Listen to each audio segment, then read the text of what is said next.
Entonces demos inicio. Bueno, vamos a hablar entonces el español. Eh, Tenemos el enorme placer de recibir a Edgardo Scott para conversar un poco sobre psicoanálisis y literatura. Para mí es un doble placer, ya que es un queridísimo amigo con el cual hemos compartido muchos momentos en la Facultad de Psicología, eh, y también en la formación, los inicios de la formación analítica, y también en los desafíos de los inicios profesionales, que no son nada fáciles. Así que ahí estuvimos E incluso transitando, de la vida adulta, hasta podríamos decir, los también, desafíos de la vida adulta. podríamos decirlo. Eh, Así que bueno, muchos recuerdos y un gran gusto que él haya aceptado esta invitación. Eh, pero bueno, para que lo conozcan un poquito más, Edgardo es argentino, actualmente vive en París, es psicólogo, psicoanalista, escritor, traductor, crítico literario. No sé si aún acepta el título de músico, pero bueno, Ex también músico, ex ex músico. músico. Perfecto. Y bueno, escribe artículos para diversos periódicos y revistas. En 2005 fundó el grupo literario Alejandría, ¿sí? Que tuve la suerte de verlo de cerca, como se fue gestando, y ha transitado por los diferentes géneros literarios, con lo cual ahí hay una versatilidad narrativa muy interesante. Para mencionar algunas de sus obras, no todas porque son muchas, pero bueno, algunas de ellas voy a citarlas: No basta que mires, no basta que creas, Los refugios, El exceso, Luto, Escritor profesional, le dije algunos otros. Este año, si no me equivoco, Edgar, creo que fue este año, se publicó Imaginario, ¿no? Es el más reciente. Se acaba de publicar. Perfecto. Entonces, bueno, título, veremos de qué se trata, pero que evidentemente no, por lo menos ya nos convoca como analistas. Y también este año, algo que nos puede interesar por ser más próximo, tuvo lugar la traducción al portugués, ¿sí? Del libro Caminantes, un libro de ensayo que recientemente Edgardo lo presentó en Oporto y en Lisboa. Con lo cual, bueno, tenemos este libro en portugués, y creo que hay otro en camino de traducción, ¿puede ser, Edgar? Sí, este otro, si todo va bien, saldría en Brasil por la editorial Moinhos, y es el ensayo de escritor profesional. Ok. Bueno, entonces tenemos uno en portugués, en Portugal, portugués de Portugal, y tenemos ya llegando otro en portugués latinoamericano. Les leo un pequeño fragmento de Caminantes, yo lo tengo aquí, es una linda edición, no sé si se ve ahí, muy linda edición. Y bueno, leo este pasaje y los dejo le dejo la palabra ya a Edgardo. Eh, Creo que es página 28. Edgardo dice: a caminhada, a marcha dos caminhantes espectrais de Gandolfo anuncia sempre uma metáfora do percurso, e o percurso, talvez, do destino. Mas, como escreveu Borges, o destino, cego às culpas, costuma ser impiedoso com as mínimas distrações. Destino ou percurso, a caminhada terá a sua área de instabilidade, a sua zona de colapso, onde os passos dos caminhantes hão de tropeçar. Eh, bueno, Edgar, te dejo la palabra. Bueno, Podemos de todas continuar. maneras, te agradezco, Martín, y de todas maneras, cuando vos ves que me podés ayudar con alguna intervención o que querés que acentúe o que aclare o que no, o que salga de ahí, avísame y así vamos también modelando la charla, ¿no? Y justamente haciéndola más una charla que una exposición solamente, ¿no? Más dialogada, Ok, ¿ok? Bueno, gracias por la invitación a vos y gracias a todos los compañeros analistas. Eh, la verdad que yo además nunca estuve todavía en Brasil, así que es una deuda latinoamericana que tengo poder ir. Eh, pero cada vez tengo más, más amigos allá.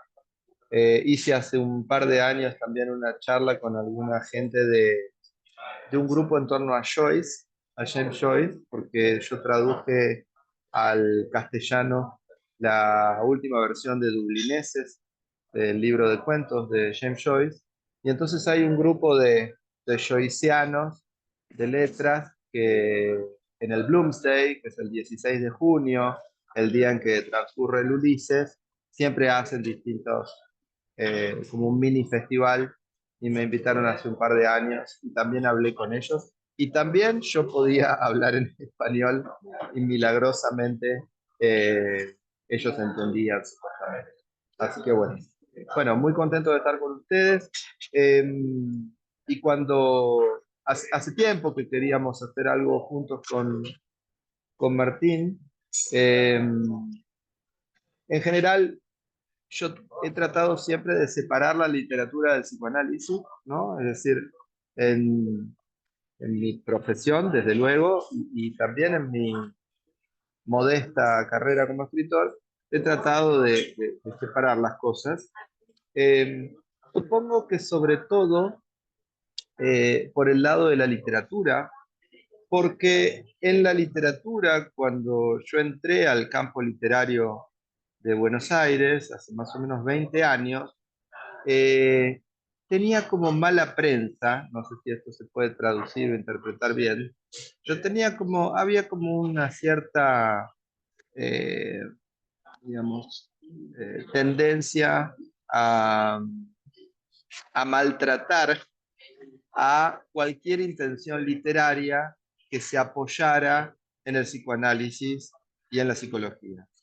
Y eso se debía a que, sobre todo en los años 70, en Buenos Aires, que fueron los años de la entrada fuerte del psicoanálisis lacaniano en toda la cultura porteña, se había hecho estragos. Es decir, la cultura y la vulgata del psicoanálisis lacaniano en Buenos Aires en los años 70 había tomado la crítica literaria y había tomado a los escritores y estaba, ¿se acuerdan? Eran los años del postestructuralismo y entonces, por ejemplo, figuras como Roland Barthes eran muy importantes y todo se leía, era como una manera de leer, la manera central se me ocurre de leer de la élite porteña, y, y fue tanto así que entonces después hubo como un efecto, como suele pasar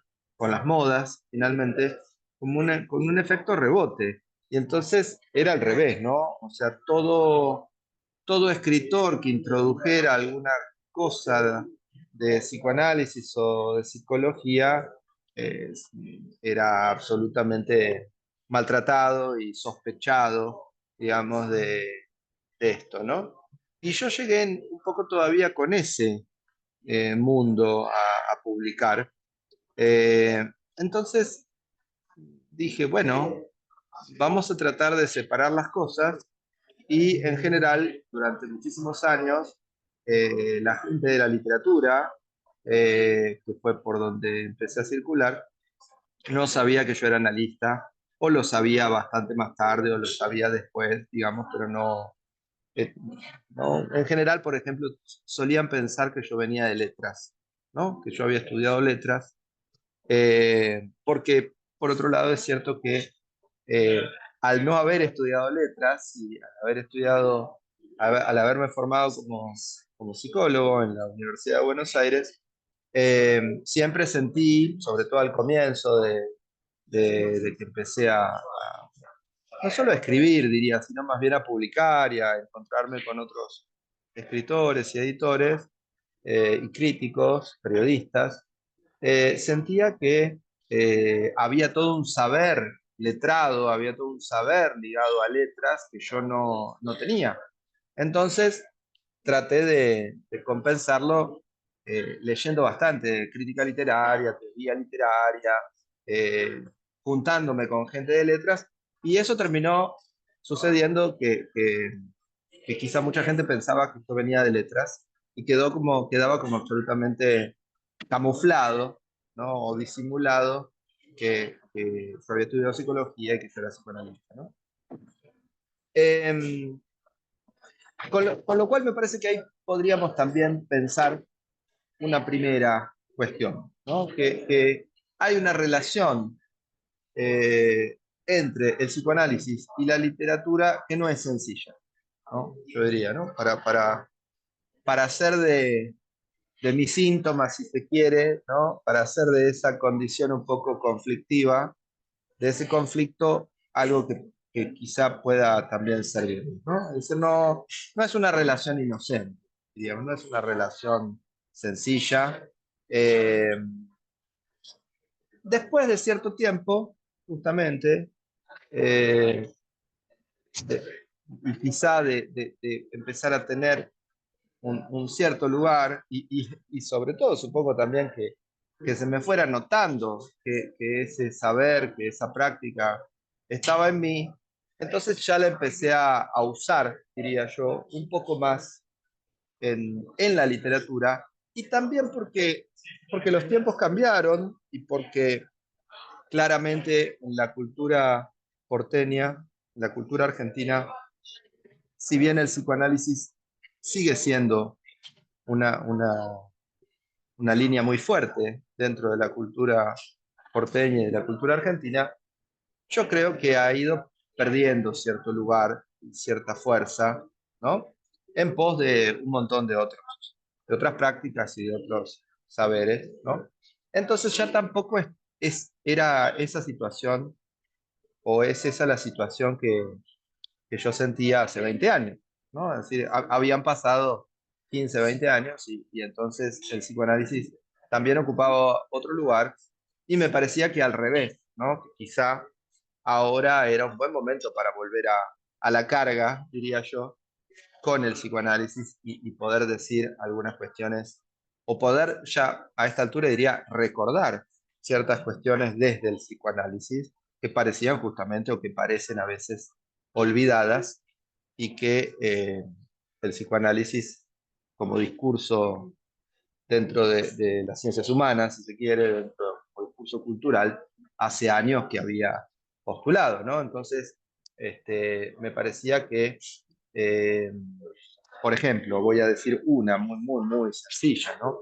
Pero digo, en una época que está tan atenta a la cancelación de tantas cosas, ¿no? Y a las que finalmente es la censura de tantas cosas, bueno, nosotros sabemos desde que somos chiquitos como psicoanalistas que nunca ese grado de represión viene si no se compensa con algún otro tipo de violencia, ¿no? Entonces, que eso también es violento, que esa represión es violenta y que siempre donde se cierra la puerta, de algún modo, estamos abriendo una ventana, ¿no? Es decir, hay algo que va a entrar por la ventana. Y esto que quizá es tan elemental para nosotros, ¿no? No es tan elemental, al parecer hoy, en la cultura contemporánea, que practica, por ejemplo, digo, notablemente eh, censuras múltiples, ¿no? Impugnaciones, ¿no? Como eso no debería decirse, o eso no debería decirse así, o eso no debería decirse ahora, y demás. Y digo, toda esa tensión después ocurren igual un montón de barbaridades. Entonces, señalar algo de esto, por ejemplo, y señalarlo con el psicoanálisis, desde el psicoanálisis, para nosotros es algo muy elemental y sin embargo, cuando uno interviene quizá en algunos debates culturales o en algunos debates políticos o en algunos debates incluso de letras, ¿no? Eh, es algo que hasta diría tiene cierta novedad, digamos, ¿no? Como que vuelve a tener una cierta novedad, ¿no?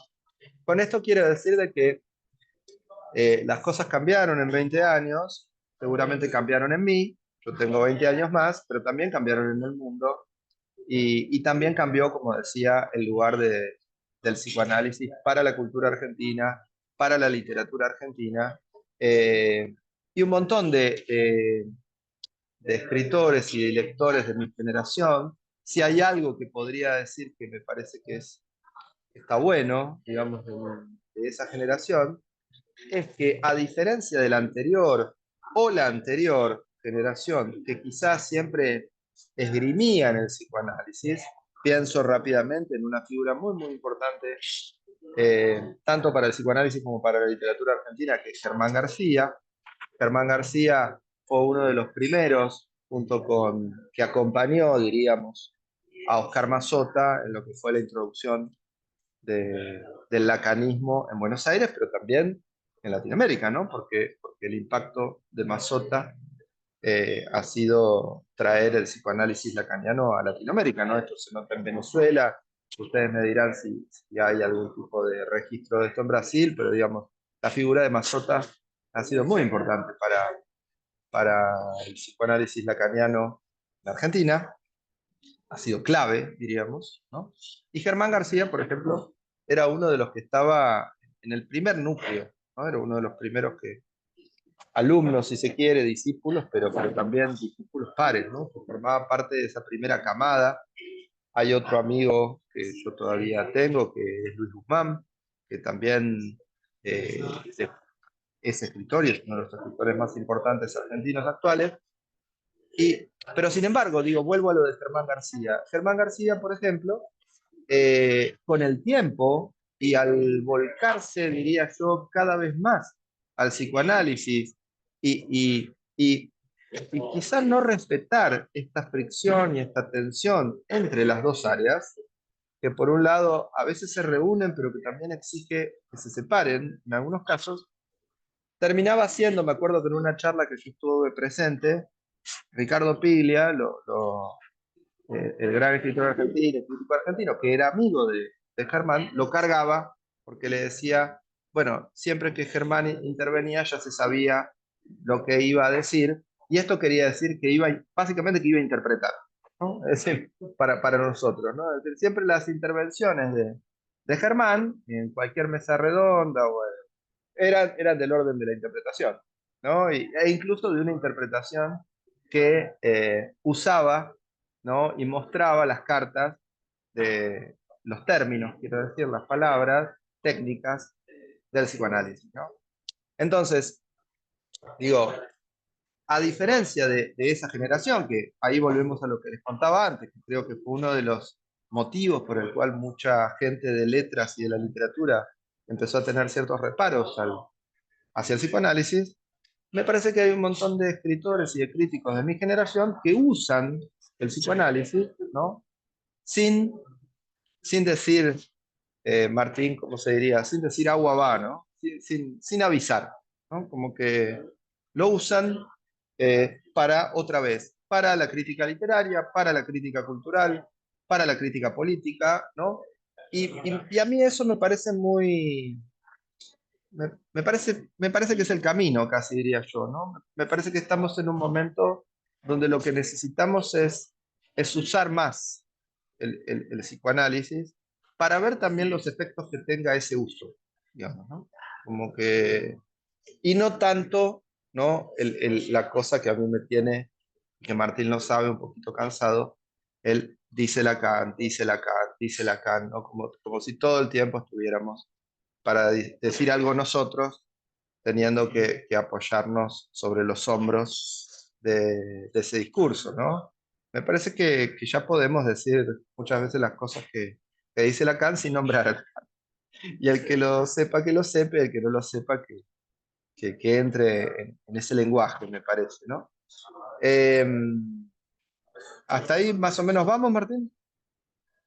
¿O querés preguntar si más o menos vamos?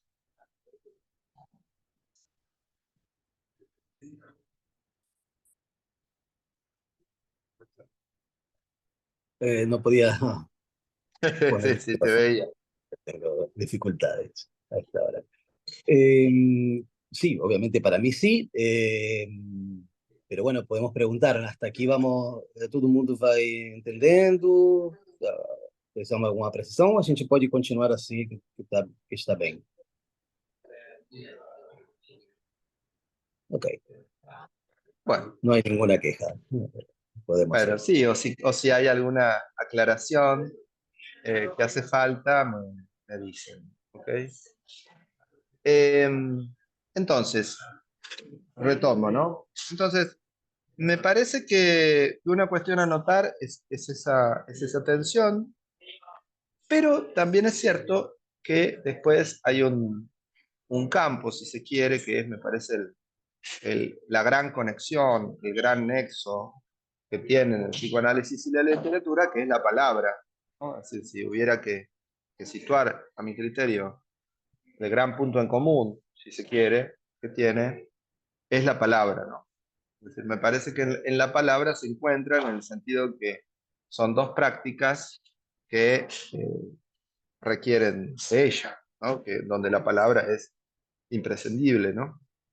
Y donde la palabra tiene un valor que no lo tiene, diríamos, en otras prácticas, que no lo tiene, por supuesto, en la vida cotidiana, que no lo tiene, digamos, incluso en otros dominios críticos y científicos.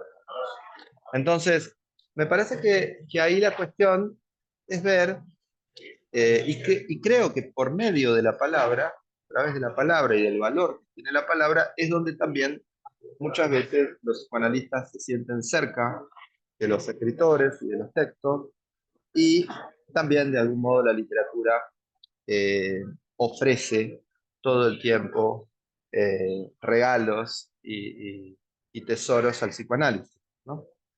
En ese sentido, sin embargo, creo que en términos de lectura podría decir que es donde más afinidad hay, ¿no? Es decir, yo creo que en general los que nos dedicamos al psicoanálisis siempre tenemos esa tendencia y fuimos formados para eso, de estar más atentos, por supuesto, a las producciones inconscientes, a los fenómenos inconscientes, a lo que llamaríamos la otra escena, a lo que llamaríamos todos los tropiezos de la lengua, bueno, ¿no? A todas finalmente las manifestaciones del inconsciente y sobre todo también a lo que sería lo omitido, ¿no? Lo que justamente no es consciente, lo que no está expresamente dicho, ¿no? Y me parece que nosotros leemos desde esa posición y por ende también cuando leemos textos literarios, ¿no? Tenemos esa tendencia y creo que esa tendencia es muy, muy importante para leer, sobre todo los textos de ficción, ¿no? Cualquier literatura, pero especialmente los textos de ficción, porque tenemos como un ojo, ¿no? O una oreja, mejor dicho, para ubicar el objeto del texto, ¿no? Para ubicar lo que es el hueso sensible de un texto, que quizá eso es clave, por ejemplo, para la crítica literaria, ¿no? Por eso también la crítica literaria se vale y se ha valido tanto de estas herramientas del psicoanálisis, ¿no? Entonces, por ejemplo, en mi experiencia, y en algún punto diría, creo que muchas veces eso es lo que a mucha gente de letras le hacía pensar que yo venía de letras, y no, en realidad lo que yo tenía y lo que yo tengo es esta formación como ustedes, como analistas, que hace que cuando leemos un texto quizá podamos pescar, ¿no? Algo que es de ese orden, que está entre líneas, que está un poco detrás de detrás del texto, ¿no? A partir del texto, pero detrás del texto. Y eso finalmente es un mecanismo de crítica literaria, pero para nosotros es nuestra práctica de todos los días, ¿no? Es nuestra manera de leer.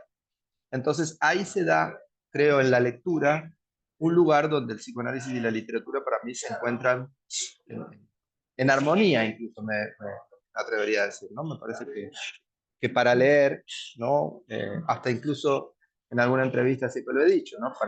Para mí el psicoanálisis es un modo de lectura.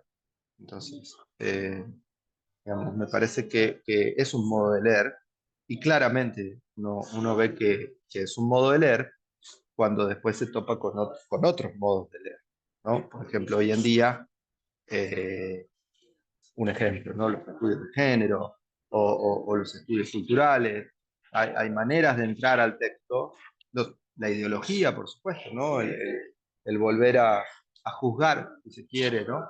O a valorizar un texto a partir de cuáles son sus acentos ideológicos, ¿no? Son modos de lectura quizá incluso mucho más pregnantes que el modo de lectura que tenemos nosotros, que es el que decía antes, ¿no? Que es el de siempre pescar en un texto la intensidad que es un poco subterránea, ¿no? O lo que el texto está ocultando, o lo que el texto está diciendo en diagonal, de una manera sutil. Bueno, todo eso quizá no es hoy el modo de lectura imperante, ¿no? Eh, pero bueno, pero todavía estamos ahí, por eso digo que creo que es importante que de algún modo muchas veces me parece que sigue siendo casi un modo de resistencia de leer de esa manera, ¿no? Pero en definitiva, digo, me parece que en la lectura, el psicoanálisis y la literatura se entienden muy bien, o lo mejor posible. En cambio, creo que después en la práctica, como decía antes, de la palabra, es distinto, me parece, porque eh, mi, mi posición y mi posición también después de tantos años de trabajar como analista, ¿no? Eh, es que el valor de la palabra en psicoanálisis tiene mucho que ver con el saber, ¿no? Es decir, que me parece que uno podría decir que a medida que tanto el analista va trabajando con la palabra a lo largo de los años, ¿no? Y también en la medida en que el paciente va trabajando con la palabra y con sus palabras a lo largo de los años, va, va teniendo un saber sobre la palabra, ¿no? Que por supuesto después es bastante singular e insuficiente qué es lo que se puede hacer con ese saber, ¿no? Pero yo soy un poco de la idea de que ese saber es uno de los, ¿cómo decir? Como uno de los resultados, si se quiere, ¿no? Del trabajo de análisis y del trabajo en el análisis, ¿no? Ese saber sobre la palabra. Eh, y en cambio me parece que en la literatura la palabra siempre tiene como finalmente un valor que está subordinado a la belleza. Es decir, la palabra plena, diría yo, en la literatura es la palabra bella, ¿no? Borges decía, si suena bien, está bien, ¿no? Es decir, hay algo de la forma, digamos, que la palabra, toda palabra, debería finalmente adquirir una dimensión y un brillo simbólico, ¿no? Es decir, me parece que lo que uno disfruta en la literatura, lo que uno goza en la literatura, eh, tiene sobre todo que ver finalmente con los hallazgos formales, ¿no? Es decir, más allá de los contenidos, o incluso me animaría a decir, lo que creemos son contenidos, muchas veces está ligado a hallazgos formales de la palabra, ¿no? Porque, por ejemplo, las historias, la narración, ¿no? Lo que se cuenta, por supuesto, en literatura no hay tantos temas, no hay tantas historias, ¿no?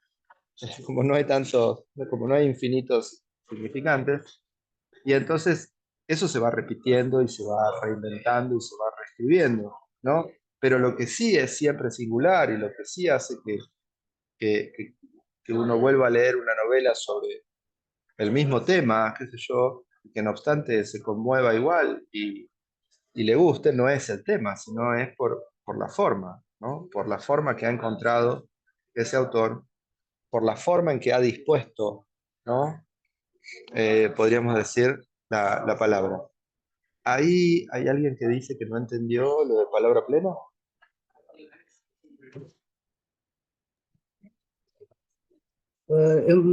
Alana, eu não estou vendo o chat. O que que você disse? Alana, explica melhor, porque traduzir o que especificamente?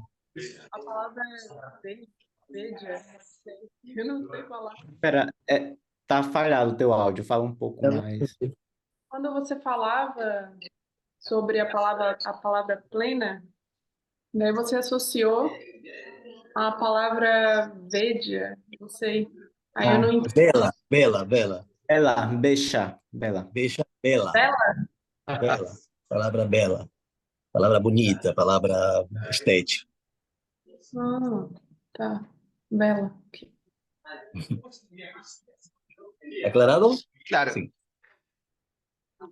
claro, digo que lo que en todo caso para el psicoanálisis, ese saber y ese saber ligado a la palabra tendría que ver también siempre con un valor de verdad, podríamos decir, ¿no? Un valor de cómo se articula el saber y la verdad, por ejemplo.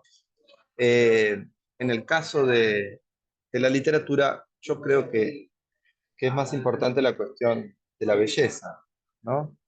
Eh, el otro día una analista, una amiga analista, justamente decía que no le gustaba Annie Ernaux, ¿no? Annie Ernaux es la anteúltima, creo, premio Nobel, francesa, ¿no? Eh, y que no le gustaba Annie Ernaux. Ustedes saben que Annie Ernaux escribe sobre todo escritura autobiográfica, pero verdaderamente es una maravilla lo que hace con la autobiografía, ¿no? Los recursos que encuentra ahí con su propia vida, podríamos decir, con lo que cuenta de su propia vida y con la manera que ella ha encontrado de escribir su propia vida a través de los libros. Pero esta amiga analista decía que no le gustaba porque a ella no le gustaba la escritura del fantasma, ¿no? Y a ella le gustaba la escritura del síntoma, ¿no? Y algo respetable finalmente, ¿no? Y yo me quedé pensando, después no se lo dije, y yo le decía, pero si se escribe el fantasma, si se escribe el síntoma, o si se escribe el objeto, me parece que siempre la cuestión que a mí por lo menos me ha conmovido y me ha interesado es la belleza que esto tenga, ¿no? Es decir, alguien podrá escribir el fantasma y escribirlo muy mal, otro lo escribirá de manera mediocre y otro lo escribirá de una manera maravillosa. Y alguien podrá escribir, como esta amiga decía, la escritura del síntoma, alguien podrá escribir el síntoma con los codos y otro lo podrá escribir de una manera maravillosa, ¿no? Es un poco en ese sentido, digo, como quizá a mí me sirve mucho, quizá como otra de mis pasiones y como otra de mis formaciones ha sido la música. Me parece que eso en la música es mucho más amable que en la literatura, ¿no? Porque la música rápidamente, los géneros, por ejemplo, son muy importantes y entonces no necesariamente alguien le va a pedir a alguien que le gusta la bossa nova, ¿no? Que le guste el heavy metal y a alguien que le guste el heavy metal, que le guste la cumbia y a alguien que le guste la cumbia, que le guste Rachmaninoff, ¿no? Y sin embargo, puede haber alguien que le guste Rachmaninoff, la cumbia, el heavy metal y demás, ¿no? Entonces, me parece como que ahora lo que sí en la música podemos encontrar es que rápidamente uno diría, bueno, si a vos te gusta el jazz y te gusta la trompeta, y quizá, ¿por qué no escuchas a Miles Davis? ¿No? Es decir, porque probablemente una de las mayores bellezas de la trompeta en la música de jazz va a ser Miles Davis, ¿no?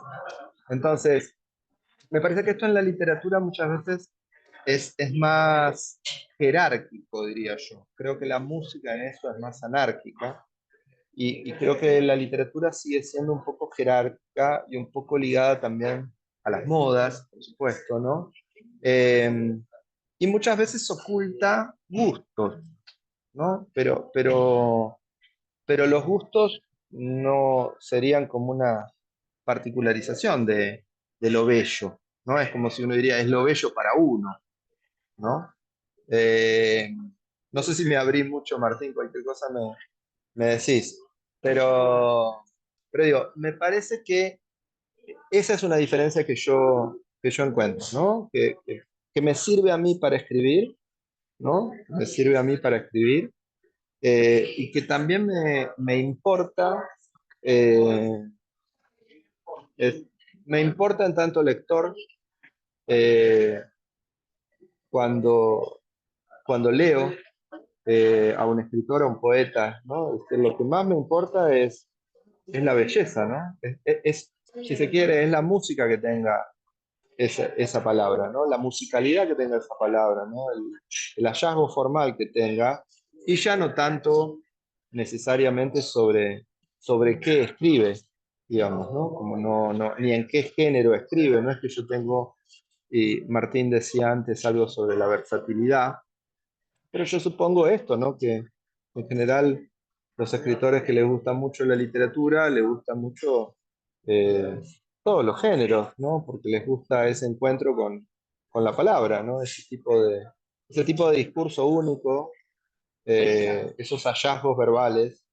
eh, y entonces no importa si se trata de leer un poema o leer un cuento o una novela, sino lo que me gusta es leer un buen cuento, una buena novela o leer un buen poema, digamos, ¿no? En ese sentido digo que el valor de la palabra para la literatura radica en su belleza, ¿no? Y que quizá para la práctica nuestra hasta podríamos decir que la belleza de la palabra en psicoanálisis es cuando mueve las fichas, ¿no? Cuando toca lo real, cuando produce cuando produce otro sentido, ¿no? Creo que la palabra que mueve las cosas, ¿no? Eh, esa sería otra cuestión a discriminar, ¿no? Un punto de, como digo, de coincidencia y de divergencia entre el psicoanálisis y la literatura. Digamos, ¿no? Eh, ¿Vamos hasta ahí, Martín? ¿Vamos? ¿Querés que abramos a preguntas ahora o querés desarrollar alguna otra idea? No, me parece que podemos en principio ir hasta ahí y empezar a completar o a expandir un poco esto, ¿no? Bueno, entonces está abierto a intervenciones, Bueno, preguntas. Levanten la mano voy a por la levantar mi vía, terapia. por la vía del Zoom, ¿no? Hagámoslo moderno. Bueno, ahí Eh, está, para ahora. y ya hablamos. Así que no sé, bueno, Fauci. Em, a ver, para aquí. Bueno, Edgardo, dos preguntas, eh, todo relativo a lo que dijiste ahora. La primera, como lo que dijiste vos de una relación para nada sencilla entre el psicoanálisis y la literatura, como está medio explícito en la historia, en la bibliografía, de que el mito de Edipo está para Freud, como la carta robada para Lacan, y todo un uso que el psicoanálisis hace de la literatura. Eh, pero hay como dijiste recién, de una cultura porteña de usar el psicoanálisis también como relacionada a la literatura. Eh, pero nosotros como psicoanalistas sabemos que las contribuciones de la literatura para el psicoanálisis está obvia, explícita, articulada teóricamente en millones de ensayos y bueno, otras teorías, pero de forma más objetiva y explícita, ¿cuáles serían las contribuciones del psicoanálisis a la literatura que no sean una psicobiografía o buscar una intervención visando una interpretación de un personaje, etcétera? Esa sería una primera pregunta. Y la segunda es más de tu opinión como escritor y psicoanalista, si realmente se puede hacer una diferencia entre la vida y la creación, como citaste ahora el ejemplo de Annie Ernaux, eh, pero por ejemplo García Márquez hacía lo mismo, Maki Ituá y muchos otros que usaban temas del cotidiano para crear historias basados en esta vivencia, si no es menos literatura que un tipo que escribe crónica para un periódico. No sé si me entiendes, pero sería básicamente estas dos preguntas. Sí, gracias. Como yo ya soy un señor mayor, voy a empezar por la primera y si después me olvidé de la segunda. Primero lo de la contribución del psicoanálisis a la literatura. Yo diría que la primera contribución es el psicoanálisis mismo, ¿no? Es decir, si estamos todos de acuerdo que el psicoanálisis es un invento, un gran invento de la humanidad y de Freud, eh, con el psicoanálisis vienen tantas cosas, ¿no? Y todas esas cosas, todos esos conceptos, todas esas imágenes, eh, me parece que el mundo del psicoanálisis, diríamos, la representación en sí múltiple del psicoanálisis, es una contribución a la literatura, ¿no? Es decir, porque a partir del psicoanálisis, la literatura va a, va a seguir escribiéndose, pero ya con él, como uno podría decir rápidamente, compararlo, el marxismo, ¿no? Es decir, a partir de que existe el marxismo y existe la lucha de clases y existe, qué sé yo, la plusvalía, evidentemente la literatura también se ve afectado por eso y no va a ser lo mismo las novelas, el realismo, el naturalismo de Emile Zola, por ejemplo, uno diría, ¿sería posible sin Marx? Yo creo que no, ¿está bien? Yo digo, una gran parte de la literatura, no solo socialista, sino diría de la literatura social, de la literatura política, ¿no? Es impensable sin el marxismo, ¿no? Es decir, no importa que lo explicite, yo creo que ese es el paso que siempre tenemos que dar. No es necesario poner en una novela un personaje militante de izquierda para que eso signifique que ahí está el marxismo, ¿no? Es decir, la manera en que, en que el invento del marxismo o de la lucha de clases se mete en la literatura, uno puede leer obras anteriores, obras griegas, ¿no? A partir de otra manera, porque ya cuenta con el marxismo. Bueno, yo diría que con el psicoanálisis es algo muy, muy similar, ¿no? Es decir, además de que, digo, si un obrero y un patrón se transforma a partir del marxismo, ¿está bien? Evidentemente, también se transforma cuando un paciente en una novela va a su analista o hace análisis o nombra a su psicoanalista o sueña simplemente, ¿no? Pensemos la cantidad de sueños que ha habido en la literatura. Bueno, evidentemente el valor del sueño no es el mismo en ningún libro a partir de que existe el psicoanálisis, digamos, ¿no? Entonces, yo lo que diría es que la mayor contribución es orgánica, diríamos. Es como algo que está en el mundo y a partir de ahí el mundo se modifica y la literatura escribe el mundo y si ahora en el mundo hay psicoanálisis, la literatura va a escribir con el psicoanálisis. ¿Se entiende? Quiero decir, me parece que es de ese valor, ¿no? Yo creo que después las maneras en que el psicoanálisis opera en los autores, en los textos, en los modos de leer, bueno, esas son como, me parecen mucho más complejas y habría que verlos también en cada obra, ¿no? Pero si tuviera que ubicar una contribución, diría, es el psicoanálisis mismo, la mayor contribución.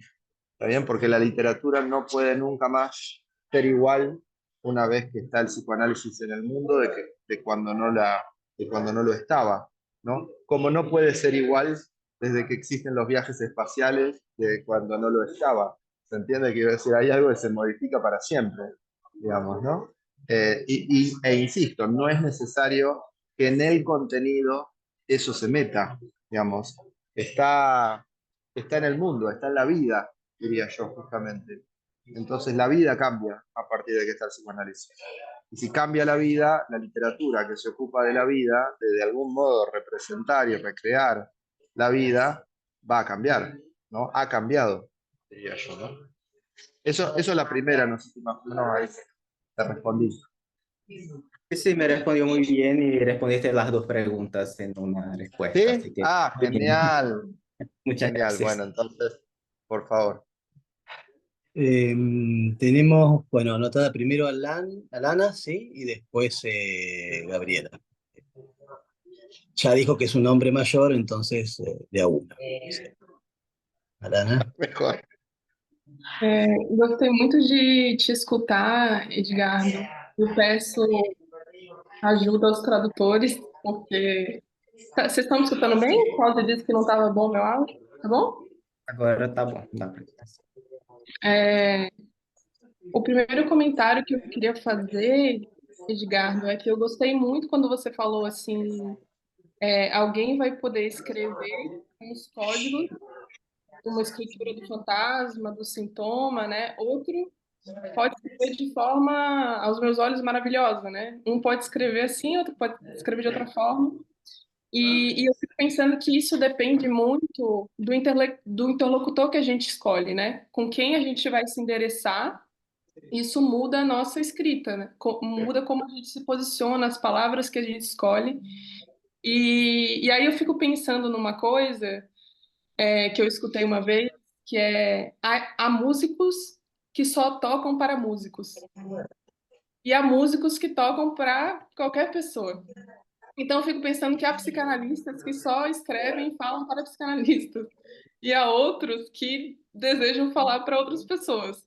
E aí faz muito sentido quando você traz essa provocação de, bom, já passou da hora da gente falar o que Lacan disse com outras palavras, né?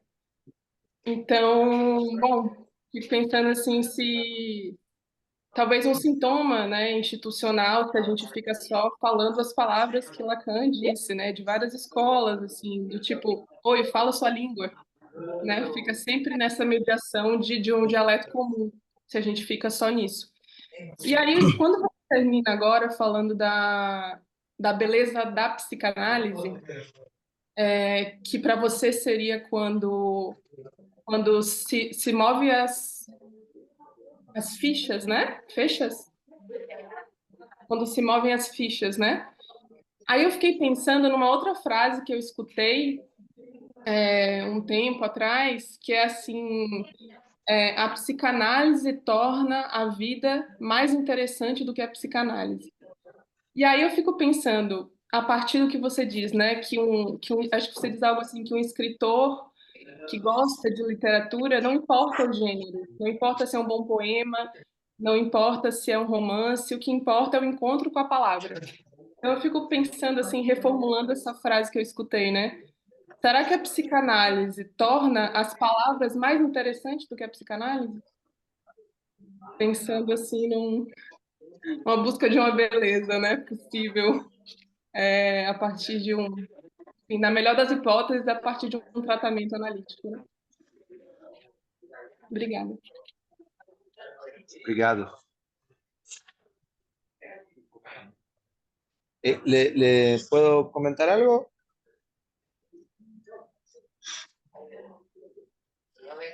Estás para eso.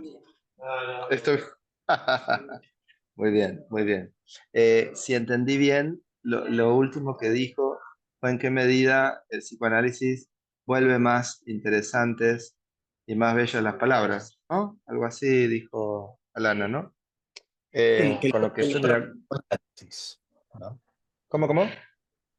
¿En qué medida torna más bellas las palabras o más interesantes que el propio psicoanálisis? En esto de se habla para psicoanalistas o se habla para otros también interlocutores, en esa Sí, polaridad sí, dialéctica. sí, sí, sí. Yo creo que en todo caso ese psicoanálisis o ese psicoanalista que habla para psicoanalistas, evidentemente habla en un dialecto técnico muchas veces, ¿no? A veces ni siquiera teórico, diría, ¿no? Porque ya teórico sería mucho decir, pero sería como técnico. Eh, a mí no me interesa tanto, ¿no? Porque como todo dialecto siempre es un poco familiar, es un poco endogámico, es un poco cerrado, actúa con sobreentendidos y por eso digo, otra cosa es la teoría. Yo creo que después sí, ¿no? Todos le damos mucho valor a los grandes escritores del psicoanálisis, ¿no? A los que han hecho sus aportes teóricos al psicoanálisis, y a su vez después está la práctica, diríamos, ¿no? Porque también ahí hay otra cuestión. Me parece que por lo menos después de mis veintipico de años de dedicarme al psicoanálisis, tengo bastante claro que una cosa es la teoría y otra cosa es la práctica, ¿no? Y que también, como siempre, hay puentes, y- y- pero justamente son puentes, ¿no? También hay lugares donde no hay puentes, digamos, donde una cosa es la práctica y donde otra cosa es la teoría, ¿no? Y que me parece que no siempre hay que forzar ni una ni la otra, sino entender que son dos vías que tienen sus zonas de encuentro y sus zonas donde no se encuentran, ¿no? Y por eso, desde luego, ¿no? Todos nos hemos topado con profesores y con analistas que quizá eran geniales en entender, en reproducir, en divulgar la teoría y no necesariamente eran buenos analistas, ¿no? En el sentido más llano de la palabra, ¿no? Más sencillo, más humilde de la palabra, ¿no? Y al revés, ¿no? En esto, por ejemplo, rápidamente me acuerdo de lo que el mismo Lacan decía de François Dolto, ¿no? Lacan la admiraba mucho a Dolto, supongo, entre otras cosas, en términos de que tenía una capacidad a veces de síntesis o de aplicación, de práctica finalmente, del psicoanálisis que quizá él no la tenía y yo diría, y Dolto lo admiraba a Lacan por lo contrario, ¿no? Entonces, me parece que esto a veces funciona un poco así, ¿no? Y lo que decías de la... Sí, o lo que yo me quedé pensando a partir de lo que dijo ella sobre esa belleza de la palabra en psicoanálisis, diría, bueno, creo que hay una... Yo lo diría así, ¿no? Creo que la gente que escucha y que se escucha es más interesante que la que ¿no? Es un poco más divertida, ¿no? Me parece que incluso, por ejemplo, el humor es clave, eh, poder escuchar y poder escucharse, ¿no? Y que a medida que pasan los años y que como todo, como los huesos, se ponen un poco más duros, ¿no? El habla de la gente, los discursos de la gente, los diálogos con los amigos, con quien sea, también se cristalizan y se vuelven más repetitivos y más aburridos y más tontos muchas veces, ¿no? Y creo que en eso una de las ayudas, sin duda, ¿no? Es que el tener a mano, si se quiere, el psicoanálisis tiene que ver con esto, ¿no? Pero ahí otra vez volvemos, ¿no? Tiene que ver con un uso del psicoanálisis. Por ejemplo, en este caso sería cómo el psicoanálisis nos educa, nos entrena, casi diría yo, ¿no? En tanto analistas o en tanto pacientes, a escucharnos y a escuchar. Y en general, muchas veces eso hace que la gente tenga más chances de ser más entretenida, por ejemplo, ¿no? Que la gente que está como más alienada. Entonces, eso fue lo primero que me hizo pensar lo que dijo ella, ¿no? Ese sería un valor en la vida, ¿no? De la palabra, en la vida de todos los días, eh, bastante útil, ¿no? Sobre todo para soportar a los demás y para soportarnos entre todos, ¿no?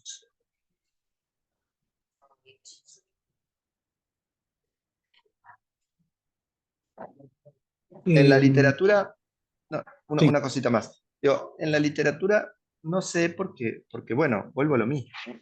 Como la literatura puede encontrar la belleza en situaciones y en gente tan oscura, ¿no? En gente tan loca, en gente tan mala, en gente tan cruel.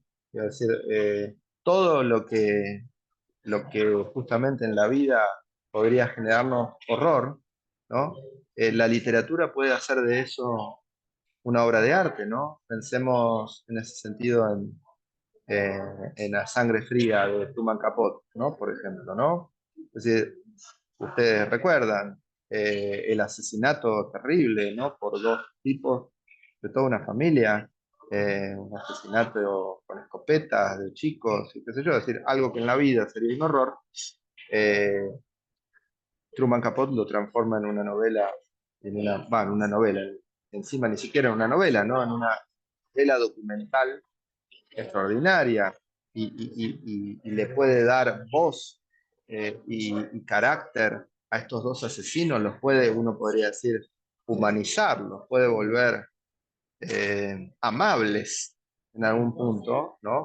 Y ahí otra vez, digo, ese es el hallazgo formal que puede lograr la literatura. Entonces digo, para la literatura, digamos, cualquier cosa puede ser material, puede ser materia para transformar en oro.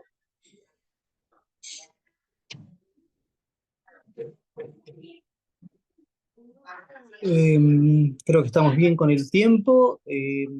Gaby, ¿no? Gabriela tenía una... Sí, estaba ahí sentada. Gaby, te voy a pedir hablar despacio, chivaca. Tá. Obrigada, Edgardo. Isso. É uma pergunta, assim, eu não sei, mas para eu falar um pouco do que eu estou ouvindo.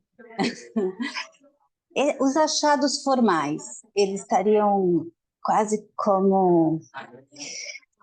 Veja, é como se a literatura, para ter esse valor, ela precisasse de um leitor específico. Esse valor que pode estar atravessando todos os estilos, esse valor que produz outros sentidos, move as coisas, ele não está muito mais relacionado com o leitor, com o leitor esvaziado, que pode dar voz, talvez, a esses achados, que pode também, numa outra volta, num segundo tempo, dizer o que seria isso. É um pouco também o que a Lana traz. A Lana tem uma hora que diz o escritor se endereça, né, a alguém ali. Teria um leitor específico, a literatura talvez visaria um leitor com uma certa especificidade. Bueno, lo que yo entiendo que subrayás es en qué medida esos hallazgos formales de la literatura supondrían un lector específico capaz de captar, ¿no? Capaz de leer justamente esos hallazgos formales. Yo creo que no.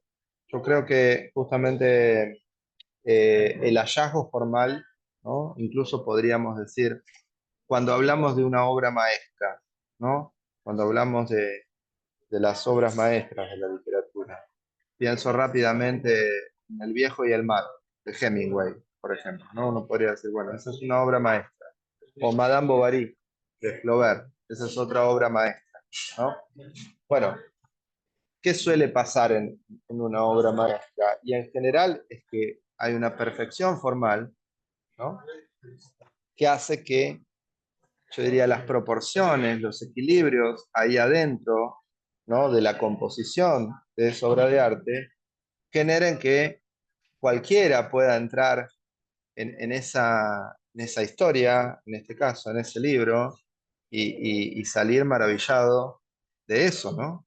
Quiero decir, como que en general te diría al revés, ¿no? Va a ser difícil que cualquier lector, si simplemente, aunque no haya leído tanto, aunque no tenga una gran cultura literaria, ¿no? Pero si lee una obra maestra, me costaría pensar que no lo va a afectar.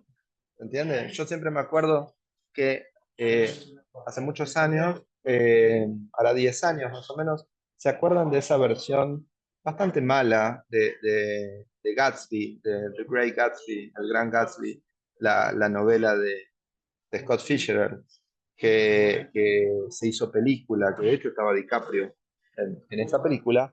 Y me acuerdo que fui al cine a verla un viernes a la noche, en un lugar, como era viernes a la noche, estaba lleno de chicos mucho más jóvenes, por ejemplo, y que estaban absolutamente distraídos, digamos, ¿no? Que iban un viernes a la noche después de tomar algo o antes de ir a tomar algo.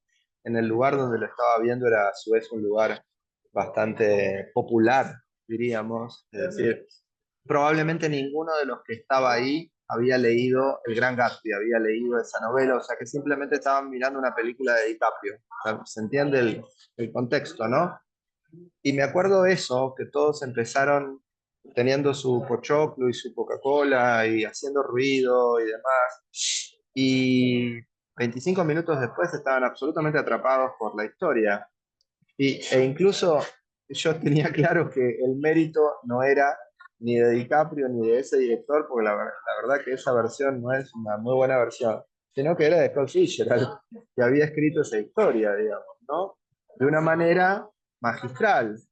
Entonces yo creo, ¿no? Que en general cuando una obra de arte tiene ese brillo, tiene esa belleza otra vez, ¿no? En general la belleza es para todos, me parece.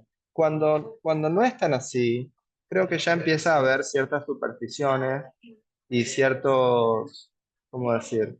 Ciertas eh, restricciones, ¿no? Que operan a veces las modas, a veces los grupos de pertenencia, a veces las épocas, ¿no? Pero todo eso después con el tiempo se va cayendo, ¿no? Por eso en general puede haber, y lo hay, tantos escritores que en su momento son muy famosos y muy conocidos, y otros que no lo son tanto, y resulta que después, cuando los dos mueren, con el tiempo el que va quedando es el que haya dado, el que haya entregado más belleza, diría yo, ¿no? Obrigada. Obrigada, obrigada. Estoy Obrigado. buscando si alguien más tiene la mano levantada. No. Eh, Edgar, te hago una consulta, entonces aprovecho yo que no hay alguna consulta más. Eh, yo no sé si, en principio, si estás de acuerdo con lo que Fauci dijo. Sí, yo lo entendí bien, Fauci. Es que los aportes de la literatura hacia el psicoanálisis están bien documentados o escritos y reescritos. Si estás de acuerdo con esto, o si no están también registrados Sí, sí, por el psicoanálisis. Digo, la literatura, tal vez la crítica literaria, bueno, hay que pensar un poco también por esas diferencias. Una primera interrogación. Y la segunda es, ¿qué pensás? Sería así, ¿qué pensás de la escritura psicoanalítica, no solo en la remanida dicotomía que podríamos decir la escritura de Lacan, la escritura de Freud. Eh, pero digo, ¿qué pensás de la escritura del psicoanálisis? Algo has dicho con el se dice, que también es algo que se escribe y está así, pero en términos generales eso, y tal vez particularizándola un poco más, si no crees, ahí arriesgo algún tipo de propuesta, si no crees que este valor de la palabra con el cual trabajamos, vos lo dividiste ahí en la práctica analítica, pero lo hacías en oposición a la práctica del escritor, que es escribir. Y te propongo cómo pensás la escritura analítica en términos de, ya no solo de la teoría, sino algo así como, si no hay poco género clínico. Para decir, la escritura de la práctica, que vos dijiste no se puede identificar absolutamente la teoría. Entonces, esos puentes, te diría así, ¿cómo se escribe la clínica? El género clínico, si no tendría que haber más, no sé, está el caso clínico, están los ateneos, no sé si tenés algo pensado por ahí. Sí, en definitiva, me parece que arranco al revés. Si querés, esta vez arranco por el final, ¿no? Em, que sería la escritura del psicoanálisis, podríamos decir, ¿no? Es decir, la escritura, qué lugar tiene y qué valor tiene la escritura dentro del psicoanálisis, para el psicoanálisis, e incluso me animaría a decir, particularmente para el psicoanálisis lacaniano, ¿no? Eh, a mí me parece que, que es algo, que claramente muestra hasta qué punto todavía el psicoanálisis es una, llamémosle ciencia, si te querés, ¿no? Un invento joven, ¿no? Es decir, me parece que claramente ahí hay muchísimo por mejorar, vamos a ponerlo así, ¿no? Y quizás justamente esa sensación también se la deba a la literatura, es decir, también se la deba a que, ¿por qué si yo puedo sentirme de una manera incluso leyendo ensayo, ¿no? Cualquier ensayo, ¿por qué cuando entro a leer tantas veces psicoanálisis, que también es ensayo, en términos de género literario, también es ensayo, ¿no? Eh, encuentro muchas veces tantos ripios, digamos, tantas piedras en el camino, tantas cosas feas, digamos, ¿no? Ya que hablamos de belleza. Eh, entonces, a mí me parece que es algo que el psicoanálisis tendría que empezar a pensar, ¿no? Es decir, tendría que empezar a pensar para ver si puede cambiar, ¿no? Es decir, ¿por qué? Entre otras cosas, porque necesitamos la escritura para la transmisión, ¿no? Necesitamos los libros también como forma de comunicación, como forma de transmisión. Entonces, tenemos que pensar que si escribimos mejor, ¿no? Eso va a afectar también la transmisión y por ende la teoría y también la práctica, ¿no? Es un elemento importante, ¿no? Tengo algunas pistas de por qué eso funciona mal, digamos, ¿no? Me parece que una está bastante ligada a la traducción, como vos sabés que yo te conté, me parece que en muchos casos la traducción dos cuestiones. En muchos casos, la escritura de Lacan, por ejemplo, es una escritura que no siempre es feliz, yo lo diría así, ¿no? Como que no siempre es feliz, ¿no? Que tiene momentos felices, pero que muchas veces no lo es, que muchas veces es muy imperfecto, ¿no? Y que además estoy seguro, porque también se ha hecho muchas veces como un culto de estas imperfecciones, y yo sospecho que Lacan mismo muchas veces quizá hubiera querido escribir mejor, para decirlo rápidamente, y no pudo escribir mejor, ¿no? O sea, evidentemente Lacan nos ha dado tantas cosas, ¿por qué nos tendría que dar también una escritura mucho más inteligible, como por ejemplo, y ya lo sabemos, es la de Freud? pero no solo la de Freud, la de Winnicott, por ejemplo, es mucho mejor que la de Lacan, la de Bion es mucho mejor que la de Lacan. Es decir, me parece como que hay otros psicoanalistas, digamos, ¿no? que escriben mejor que el de Lacan, digamos, ¿no?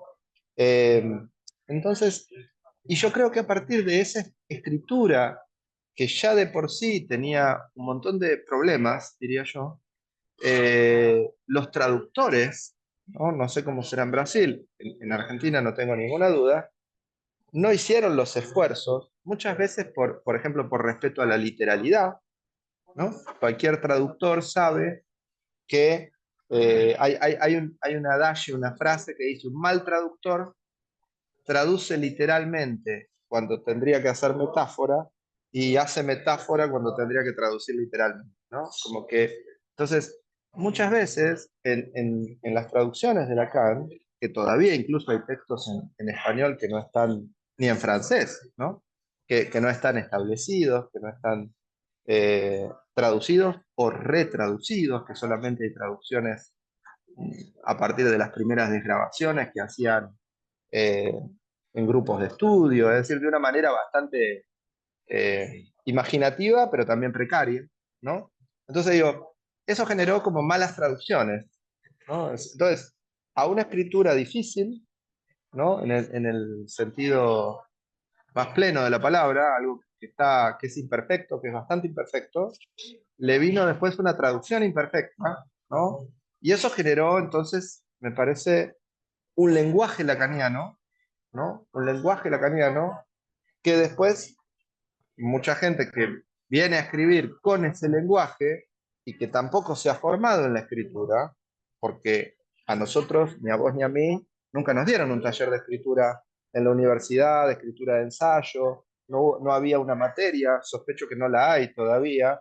Es decir, que mucha gente se pone a escribir y se pone a escribir y quizás muchas veces esa gente ni siquiera es una gran lectora de literatura, ni siquiera es una gran lectora de crítica literaria, ni de poesía, ni de nada, sino lo que ha leído solamente son traducciones de Lacan, muchas, o sea que está absolutamente inundado de lenguaje lacaniano, traducido, mal traducido, y entonces después se generan textos que muchas veces son, otra vez, muy poco felices, por más de que a veces haya hallazgos teóricos, hallazgos clínicos, hallazgos prácticos, que podrían ser muy útiles, ¿no? para la evolución de la teoría y de la praxis, pero están tan mal escritos que entonces tienen como, es verdaderamente un esfuerzo muy grande leerlos, comprenderlos y disfrutarlos, digamos, ¿no?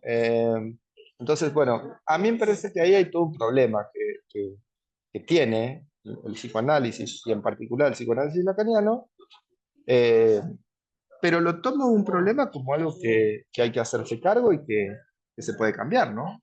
No me parece que... Pero hay que empezar por esto, ¿no? Por eso vos lo sabés, porque lo hemos comentado la última vez que nos vimos, creo que ahí lo primero a revisar son las traducciones, ¿no? Lo primero a revisar son las traducciones y que haya más versiones, como yo le contaba un día a Martín, en Argentina, por ejemplo, todavía funciona una traducción de ese eslogan del amor, que es dar lo que no se tiene a quien no lo es, ¿no?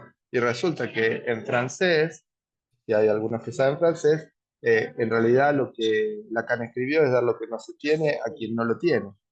¿Se entiende?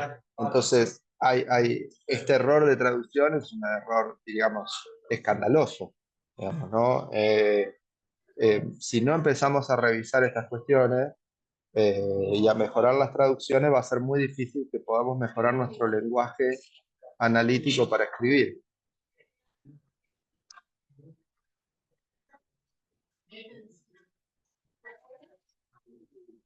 Bueno, buenísimo, Edgar, muchas gracias. Ya estamos sobre el tiempo Bueno, estipulado, eh, así que, bueno, agradecer a todos los presentes que vinieron a dialogar y a escuchar lo que tenía Edgardo para decir.